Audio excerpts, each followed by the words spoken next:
So kind of want to just recap in general something that I think is really important that I try to drive home with all of my customers. When you're looking at your auto insurance, the most important part of the policy is your liability.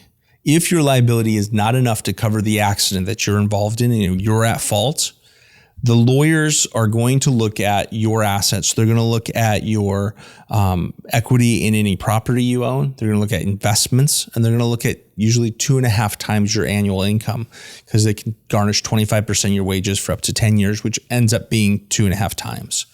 And if those numbers equal more than your liability amount that you have, and they could justify a high claim. So just for an example, right? Like if you're carrying $100,000 of per person for bodily injury, and you T-boned a doctor on his way to work and he can't work for 6 months and his vehicle's damaged and he had to have surgery and therapy and all kinds of stuff to get back to where he could be.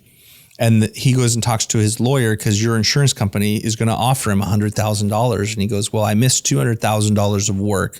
I have $50,000 in medical bills, and I have pain and suffering that is, $50,000 because of the impact to my life from this accident. So he goes, hey, I got $300,000 that I feel justified to ask for. And the lawyer goes, yep, court cases sustain that. The lawyer is going to get paid a percentage of the claim. So he's more likely to sue you if you have, equity in your home for a couple $100,000. And, if you make $100,000 a year between you and your spouse, even, because if it's a community property state, they'll look at both of you. And they go, well, 2.5 times your annual income is $250,000 there. Plus you got $100,000 of equity in your home, and you got some investments and savings accounts and whatnot. Like, well, we're going to sue you for that $300,000 instead of just taking $100,000 from the insurance company. So that's where you want to go, okay, I've exposed myself now. So I want to make sure that my liability is equal to or slightly more than whatever your assets are. And if that's the case, most lawyers are going to go, we'd rather settle with the insurance company than sue you, because the insurance company is going to write us a check. We don't have to go to court. We get our money, and it's the easiest road to the biggest pot of money. And that's really what you want to think about when you're looking at insurance. So sometimes people, when they're comparing their insurance policies, they're tempted to just look at the premium and just go, how much am I paying now? How much would I pay here? And that's the only thing they pay attention to. And while that's important, the way your insurance is going to work in the event of a claim is why you buy insurance. So if you're not getting the proper coverage and the proper protection, even if you're saving $50 a month and then you have an accident, what good did it do you to save the $50 a month when now you're in court being sued? So I think it's just really important. Price matters. I understand that everybody has budgets and we have to work inside of that. But as you're doing that, understand that the most important thing that you're buying when you buy auto insurance is the liability to transfer the risk of an accident from you to the insurance company. So look at your assets, do an asset analysis, and just say, what does that look like? And then that's really what you want to focus on.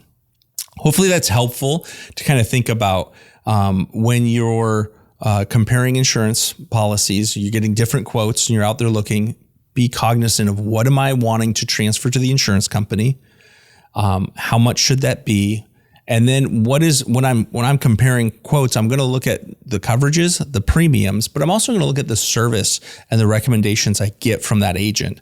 Are they walking through this quote process with me? Do they understand even what they're selling me? And are they helping me be more informed and more educated about the processes I'm buying it?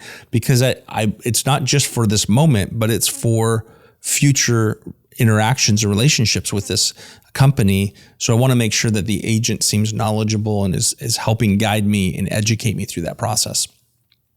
The other thing to make sure that you're asking is some of the detailed things of like, hey, what about permissive users? How does this policy cover me if I'm driving someone else's vehicle? There's some other things that get more nuanced that you should really be asking about if you have other people that are driving your car if you ever let your brother that comes to visit or your neighbor drive your vehicle, or if you're ever driving someone else's vehicle, how that works is going to vary by company. And those are the small little details that are not going to be shown on quotes. So walking through some of those additional questions are important if that's your situation. If you're not just driving your car with your drivers, you might ask some additional questions. If you're going out of the country, it's also important to ask that question of, hey, if you drive to Canada, am I covered? Some companies will cover you, some companies won't. Most companies don't cover you in Mexico, but some might. And so that's the other question. If you're on the southern border, if you go into Mexico, make sure that you have the proper coverage for that as well. A lot of times people just think I have insurance and it's going to cover me no matter what, no matter where. And it doesn't. There's limitations and exclusions in every policy. So understanding the ones that are important to you, that affect you, just involve asking some additional questions. So having somebody that you can talk that through, I think, is very important.